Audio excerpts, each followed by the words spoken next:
Devenir l'un des dessins animés les plus populaires et ayant le plus de succès au monde a pour conséquence de voir apparaître des imitations et des plagiats très flagrants. De grandes entreprises comme Disney ont parfois dû traîner en justice de vulgaires copies de leurs célèbres œuvres.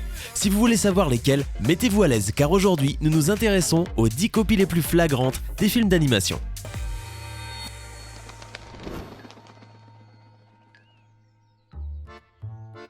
La Reine des Neiges et la légende de Sarila.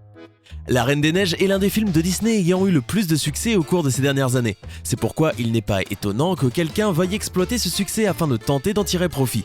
Sorti au Canada en mars et en DVD en novembre, la légende de Sarila raconte les aventures de 3 jeunes Inuits partis pour sauver leur peuple de la famine causée par la malédiction d'un chaman. A priori, rien à voir avec La Reine des Neiges, adaptée du conte d'Andersen, qui raconte la quête d'Anna pour sauver sa sœur capable de déchaîner le froid et la glace dans le royaume nordique d'Arendelle. Rien à voir à part la glace. Et c'est par la glace que le bas blesse, car aux États-Unis, le distributeur Phase 4 Films a sorti en DVD La légende de Sarila en salle sous un nouveau titre, Frozen Land, alors qu'il était originellement traduit par The Legend of Sarila, et a créé un logo quasiment identique à celui de la Reine des Neiges qui s'intitule Frozen en anglais. Conclusion selon Disney, Phase 4 cherchait à s'approprier sans vergogne le travail promo de leur film, ça fait beaucoup en effet. Et vous, qu'en pensez-vous? Convaincu? En tout cas, Disney n'a pas trouvé cela drôle du tout et a pris les choses en main afin de poursuivre le plagieur, l'obligeant à changer son affiche et à en mettre une nouvelle. L'attaque des Titans. Si vous aimez les dessins animés, j'imagine que vous devez connaître parfaitement Shingeki no Kyojin, plus connu sous l'attaque des Titans. Si vous ne la connaissez pas, eh bien cette histoire tourne autour d'Eren, un adolescent de 15 ans et ses amis d'enfance qui, pour ainsi dire, vivent enfermés dans une ville entourée de murs qui les protègent des géants mangeurs d'humains appelés les Titans. La première fois que le manga fut publié en 2009 et que la série animée fut diffusée en 2013, il devint rapidement l'une des séries les plus réussies de sa catégorie. Et comme tout chef-d'œuvre, il a une copie bon marché. Pour ainsi dire, la série ne fait pas exception puisqu'en 2016, une série animée appelée Kutetsuju no Kabaneri fit son apparition. Cette dernière reçut des critiques dures pour son incroyable ressemblance qui évoque une copie flagrante de Shingeki no Kyojin. Pour commencer, l'histoire est un vrai plagiat car tout comme la série originale, ici les titans sont des monstres appelés les Cabanes qui, en mordant les humains, deviennent l'un d'eux, comme ce qui arrive dans Shingeki no Kyojin. De plus, ces derniers, tout comme les titans, possèdent un point faible qui se trouve sur la nuque, mais pour mourir, ils doivent être blessés au cœur. Dans Shingeki no Kyojin, les personnes qui combattent les titans utilisent des équipements de manœuvre tridimensionnels pour se propulser dans l'air et quelques feuilles métalliques pour couper les titans. D'autre part, dans cette série animée qui est un plagiat total, on utilise des pistolets à base de pression et de poudre qui servent à percer le cœur des monstres et ainsi les tuer. Toy Story. C'est sans doute l'un des films préférés de toute une génération. Alors comment cela se fait-il que le film d'animation culte de Pixar fasse partie de cette liste? La réponse se trouve dans le film The Christmas Toy, sorti en 1986. Même moi je ne pouvais le croire. Dans The Christmas Toy, les jouets prennent vie quand personne ne les voit.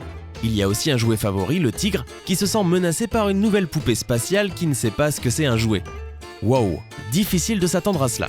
D'autre part, dans l'un des épisodes de Mad, une série animée retransmise par Cartoon Network, on réalisa un sketch de Toy Story 3 en modifiant un peu la forme des personnages comme Buzz l'éclair.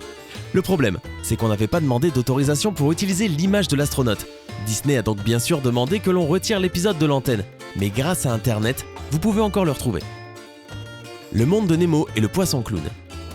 C'est le premier cas de figure où un film de Pixar fut accusé de plagiat. La plupart d'entre nous connaissent bien l'histoire du monde de Nemo, un petit poisson clown qui est attrapé par un plongeur et dont le père doit traverser l'océan pour le sauver. Il s'avère qu'une histoire similaire avait déjà été publiée en 1995 dans un livre intitulé Pierrot le poisson clown du français Franck Le Calvez.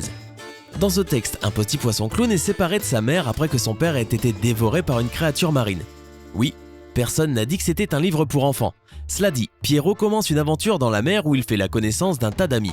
Malgré les ressemblances et bien que certaines images ressemblent beaucoup à la couverture du livre, Franck Le Calvez perdit le procès face à ce géant de l'industrie du divertissement. Pokémon et Dogmons. Pokémon est l'un des dessins animés ayant eu le plus de succès depuis sa première diffusion en 1997.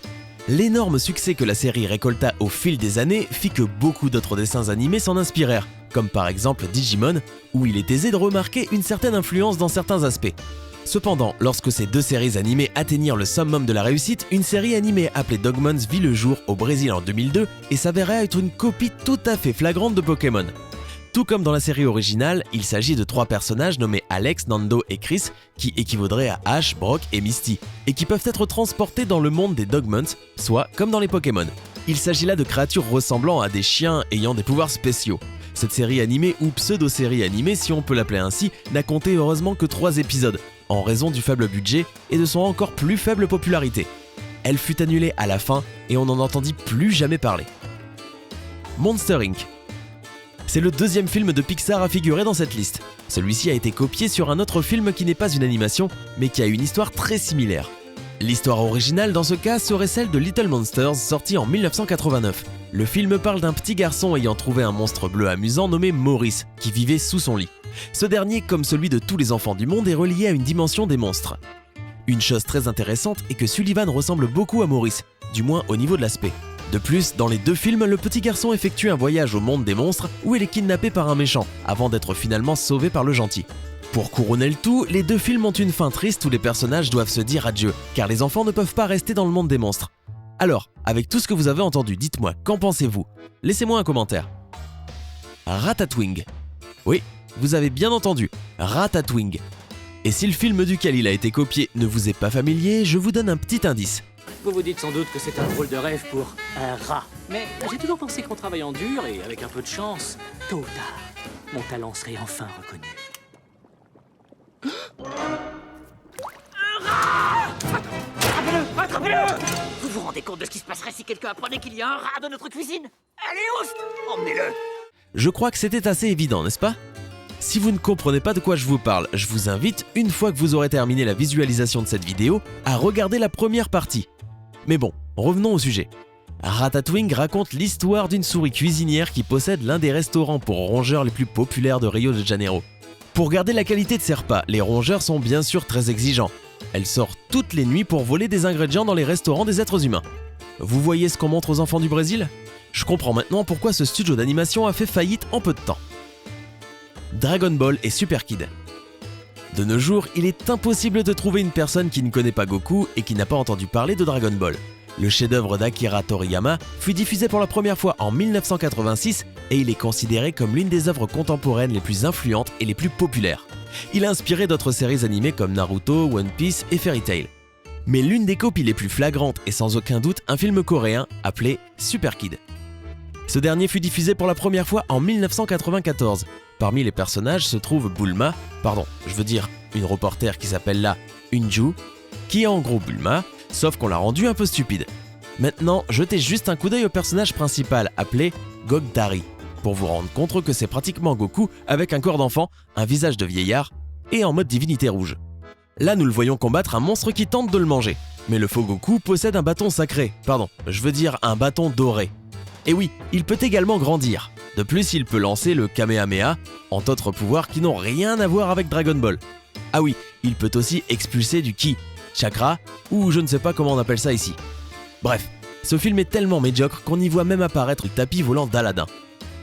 Il semble que la Corée du Sud est en train de devenir la Chine et nous espérons qu'elle n'essaiera pas de faire de Dragon Ball Super une autre copie flagrante. Dites-moi en commentaire, quel film préférez-vous, les originaux ou les copies?